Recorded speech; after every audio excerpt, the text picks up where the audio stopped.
time to sleaze, presented by McDonald's. The best part about working at McDonald's is the people.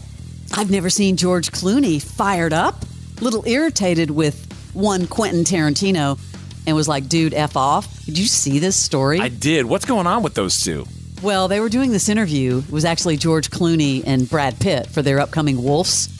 And I guess Quentin Tarantino came up and he was like, yeah, Quentin said some crap about me recently, so I'm a little irritated. He did some interview where he was naming movie stars, and he was talking about Brad Pitt and somebody else. And then the interviewer said, well, what about George? And he said, he's not a movie star. And then he literally said something like, name me a movie since the millennium. Wow. And George was like, I was like, the millennium? That's kind of my whole blanking career. Wow. And then Brad Pitt started laughing. And so George Clooney came back and said, yeah, F off, dude. I mean, listen, I think George Clooney is the epitome of a movie star. I mean, the dude is, he's had it in both television and film. So how do you go after him like that? I was really shocked. But good for George Clooney for clapping back, I think. Adele, I love this, shouts out the breakdancing lady from stage. Yeah, she was in Munich Saturday to ask the crowd, did anybody see the breakdancing lady? I mean, this is the equivalent of Adele using her stage as the water cooler. I have to ask you, because it's all that me and my friends have been talking about. Did anyone see the breakdancing lady yesterday from Munich? Aaron, my percussionist, is pissing himself laughing, just thinking about it. I can't work out if it was a joke, but either way, it has made me very, very happy, and me and my friends have been ourselves laughing for nearly 24 hours. But I just wanted to know if you've seen it. If you haven't seen it, please leave the show and Google it, because it is lols. It is so funny. Anyway, it's brilliant. It's my favourite thing that's happened in the Olympics this whole time. So is she making fun of her, or is she saying, oh, it was great? She was talking about the workout if it was a joke, but then loved her performance nonetheless. Right. So it was both. I love Adele because she's unfiltered. I mean, I've gone to many concerts. She just says what's on her mind. But the thing is this poor girl, they have serious mental health concerns about her. I know. Because the stuff is just, I mean, you've got Adele stopping down a concert. Stopping down, seriously. To talk about Ray Gun. I think we need more Flava Flav, because remember I mentioned he wanted to give Jordan Chiles a bronze clock? Yes. I thought that was brilliant of him, and here's why he would like to do that. You know, being that Jordan Chiles has gotten stripped from a medal, you know what I'm saying? Something that was well-deserved. I know that the clock that I'm giving Jordan Chiles, I know it can never, ever replace a gold medal. But the thing is, it's where my heart is, you know what I'm saying? And it's also the thought that counts there, you know? I mean, he's right on there, and he's trying to provide a little help. And then he was asked, you know, what would you do if somebody tried to take your medal away from you? I would say 5 words. This is what I would say. Mine, all mine.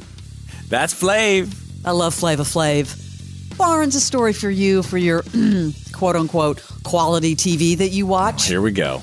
Yes, well, a new study shows that when companies take on AI, the AI label on products, it drives a lot of people away. There's a couple of reality TV shows now that have an AI character. I mean, do you think it's cool, or does it come off kind of weird and goofy? But one has already driven me away, and that's Big Brother. I know, you mentioned that. Big Brother and then the Surreal Life. What do you think? Listen to this. My name is Ainsley, but that stands for Artificial Intelligence Network Self-Learning Entity. I am actually BBAI, and I have been programmed to control the game this summer. Welcome. Can everyone please come to the living room? Now that you're all here, allow me to formally introduce myself. I'm Sloan, Surreal, Life, Operator, and Navigator. I'll be your virtual host, living with you here at the house. It's just, they're using it the wrong way, I think. I mean, all that is a robot, really. They're faking all of it, so it's really not AI. They're trying to, latch onto it, and I think that's why people are repelling it. I think so, too. It's stupid. I don't know what the hell has happened to Big Brother. You're so sad about Big Brother. I am. It's a big piece of my life that's gone. What are you going to do? I don't know. You got to pick up another stupid reality show is what you need to do. Well, I just burned off 35 episodes of Love Island, so there's your answer. At least this summer. That got me through.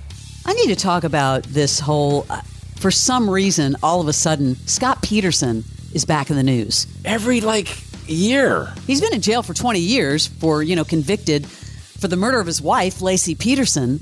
Now he's opening up and saying, I was an a-hole to Lacey, but I didn't kill my wife. In Face-to-Face with Scott Peterson, he's talking about appealing to the public now.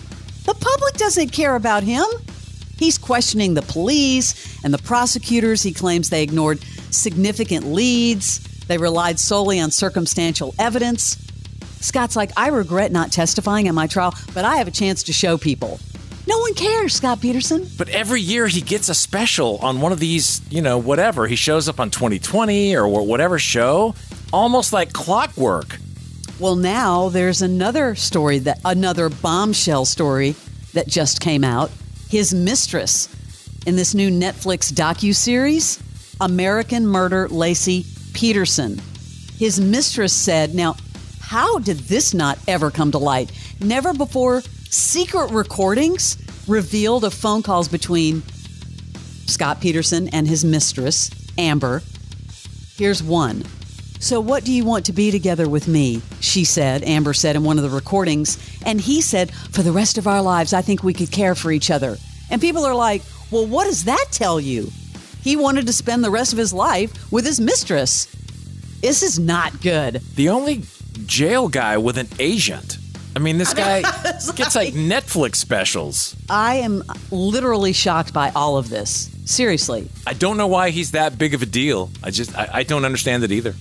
I saw this. Always sad when I see stories about Anthony Bourdain, but yeah, there's a biopic treatment in the works. Did you ever watch that movie, The Holdovers, that I really liked that came out? It was nominated for Movie of the Year. No, I didn't see it. Yeah, the kid in that movie, the Dominic Sessa, he's in talks to actually play, and he actually looks like him in this documentary. It's going to be interesting to see, but again, what a sad story how that ended. Are you ready to dive into the murky waters of horror cinema? I'm not a horror cinema fan, but James Wan, the mastermind behind hits like The Conjuring and Aquaman, will direct a remake of the classic movie Creature from the Black Lagoon. Here we go, Barnes. We keep talking about remakes. It's all coming back. It's unbelievable. And then I saw this story. Are there vampires in Ohio? Here's your true crime, Barnes. An upcoming Netflix documentary called Vampires in Gem City, claiming that Dayton is home to a large coven of vampires. Will you watch? I'll probably watch that. Yeah, anything with a true crime element, I'm pretty in. Yeah, I guess there's some sort of a subculture there where people are claiming to be real vampires. Yikes. That's your Celebrity Sleaze. This is the original. That is 99X.